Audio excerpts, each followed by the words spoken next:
People are going to come for the law and people are going to come for the word. Amen.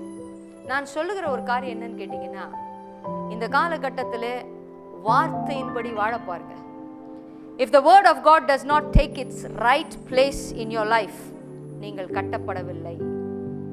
கர்த்தருடைய வார்த்தை உங்களுடைய வாழ்க்கையில அதற்குரிய இடத்தை எடுக்கவில்லை என்றால், if the word of God is not taking its right place in your life, நீங்கள் கட்டப்படவில்லை. Amen.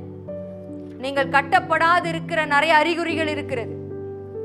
If you cannot live the law and the word of God today, if you say it is hard, tomorrow it doesn't belong to you. நியாய பிரமாணமாய் மாறுங்கள். Become the law, become the word of God. இன்றைக்கு பொல்லாப்பு, தத்தளிப்பு, கண்ணீர் இருக்கும் என்றால் கர்த்தருடைய வார்த்தை உன்னுடைய வாழ்க்கையில சரியான இடத்தை எடுக்கலன்னு அர்த்தம். இந்த காலகட்டத்தில் ஆண்டவரை பார்த்தீங்கன்னா, அவருடைய வார்த்தையை பார்த்தீங்கன்னா உங்களுக்கு பயம் வரணுங்க. You must fear. எலியாவின் நாட்களில் அதுதான் நடந்தது, சாமுவேலின் நாட்களிலும் அதுதான் நடந்தது.